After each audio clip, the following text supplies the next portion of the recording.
जय माता रानी दोस्तों, आप सभी का बहुत बहुत स्वागत है आपके अपने चैनल राधा कृष्ण ऑफिशियल में। उम्मीद करती हूँ आप लोग बहुत अच्छे होंगे। तो ये बताने के लिए कमेंट बॉक्स में जय माँ लक्ष्मी जरूर लिखिएगा। तो चलिए दोस्तों, आज हम इस वीडियो में दीपावली की कथा सुनेंगे, तो आप लोग कथा पूरा जरूर सुनिएगा।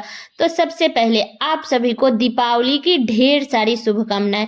माता लक्ष्मी और भगवान गणेश की कृपा हमेशा आप और आपके परिवार पे बनी रहे। तो चलिए सुनते हैं कथा। और बता दूं दोस्तों कि कथा सुनने के बाद आप लोग वीडियो को लाइक और चैनल को सब्सक्राइब जरूर कर लीजिएगा। तो चलिए सुनते हैं माता लक्ष्मी की कथा। किसी गांव में एक सरिता नाम की लड़की रहती थी। वो अपने मामा के घर रहती थी। वो माँ लक्ष्मी के मंदिर के बाहर एक दुकान लगाई बैठी थी। उसके माता पिता नहीं थे।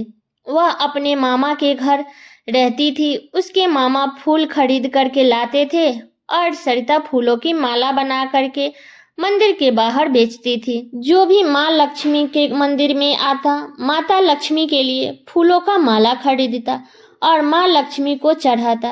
इसी पैसे से सरिता का गुजर बसर होते थे। सरिता माला भी वहीं पर बेचती थी और मंदिर की साफ सफाई भी करती थी। सुबह शाम माता लक्ष्मी की आरती में भी शामिल होती थी। एक दिन एक सेठ सरिता के पास आया और बोला, मेरी लड़की की शादी है, मेरे घर सजाने के लिए बहुत सारे फूल चाहिए। तब सरिता बोली, सेठ जी, हमारे पास इतने पैसे नहीं हैं जो आपके घर के लिए फूल ला सके। पास में फूल बेचने वाला और कोई नहीं था। तब सेठ ने सरिता को कुछ पैसा दे दिया और बोला, मेरी बेटी के शादी में फूलों का माला बनाकर ले आना। सरिता ने सारी बात अपने मामा को घर पे आकर के बताई और सेठ जी जो रुपया दिए थे वे अपने मामा को दे दिया। जब सेठ के बेटी के शादी का दिन आया तब सरिता के मामा बहुत सारे फूल खरीदकर उनका माला बनाकर एक बैलगाड़ी में लेकर सेठ के घर चल दिए। साथ में सरिता भी थी, लेकिन रास्ते में बहुत कीचड़ था और उनकी बैलगाड़ी की पहिया उस कीचड़ में धंस गई। निकालने का बहुत कोशिश किए पर नहीं निकली।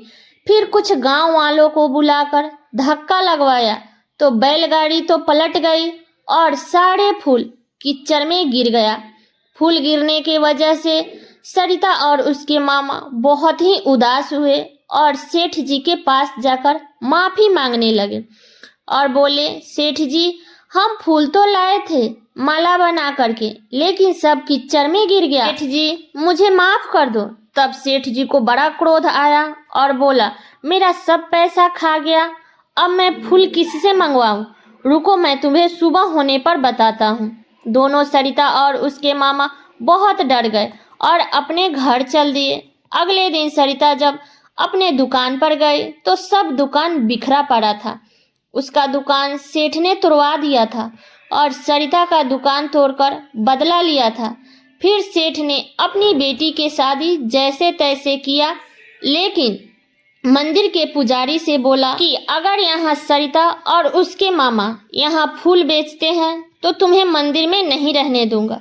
फिर सरिता का दुकान तो टूट ही गया था। फिर सरिता परेशान होकर माता के मंदिर में गई और माता से माफी मांगी और बोली कि हे माँ लक्ष्मी, इसमें मेरा कोई कसूर नहीं है। हम फूल तो खरीद करके लाए थे किंतु सब कीचड़ में गिर गए, तो सेठ ने तो हमारा दुकान भी तोड़वा दिया। अब हमारे पेट कैसे पलेगा, हमारा गुजर बसर कैसे होगा?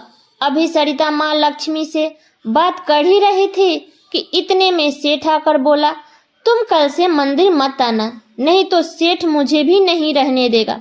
ये सब सुनकर सरिता बहुत मायूस हो गई और अपने मामा के संग घर आ गई। अगले दिन जब पुजारी मंदिर गया तो मंदिर का गेट नहीं खुला।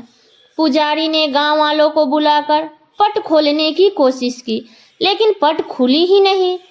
पट खोलते खोलते सारे लोग थक हार कर सब गांव वाले वापस लौट गए। ऐसे ही 3 दिन बीत गए, मंदिर के पट नहीं खुले। पुजारी जी बहुत परेशान थे। तब पुजारी को एक दिन स्वप्न आया। माता लक्ष्मी ने स्वप्न में बताई कि जो लड़की फूल बेचती थी, मेरी सेवा करती थी, उसको तुमने दर्शन नहीं करने दिया। तभी मंदिर का पट बंद हो गया। तुम जाओ और उस लड़की को बुला करके लाओ और मंदिर का पट उसी से खुलवाओ। तब पुजारी हैरान हो गया और सारा बात सेठ को बताया। फिर दोनों ने सरिता के घर गए और अपने करने पर बहुत पछताए और सरिता से माफ़ी मांगी।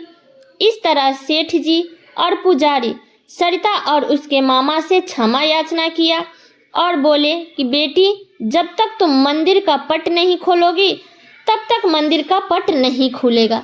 इतना सुन करके सरिता सेठ और पुजारी जी के साथ गई तो सरिता ने ज्यों ही पट पर हाथ रखी, पट अपने आप ही खुल गया। सरिता बड़ा प्रसन्न हुई और सेठ और पुजारी जी माता लक्ष्मी से माफ़ी मांगी। अब माता लक्ष्मी ने दोनों को माफ़ कर दिया और सरिता फिर से मंदिर में पूजा करने लगी। तो ये है माता लक्ष्मी की कथा।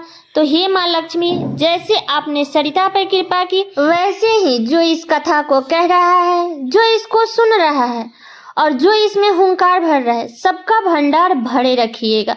तो सब लोग बोलिए माता लक्ष्मी की जय, गणेश भगवान की जय। तो ये कथा मेरा यहीं तक का था। कैसा लगा ये कथा आप लोग कमेंट करके ज़रूर बताइएगा। चैनल पर नए आए हैं तो सब्सक्राइब कर लीजिएगा, बेल आइकन को प्रेस कर दीजिएगा, जिससे मेरे वीडियो की नए नोटिफिकेशन आप सभी के पास में सबसे पहले पहुंचे। और वीडियो को लाइक कर दीजिएगा, क्योंकि आपकी एक लाइक से मुझे बहुत ही मोटिवेट मिलता है। तो वीडियो को लाइक कर दीजिएगा और वीडियो को शेयर कर दीजिएगा, ताकि हर कोई आज दीपावली के दिन माता लक्ष्मी की कथा को सुन सके। तो चलिए दोस्तों, मिलती हूँ अगले वीडियो में किसी नए वीडियो के साथ में। तब तक के लिए नमस्कार, हैप्पी दीपावली।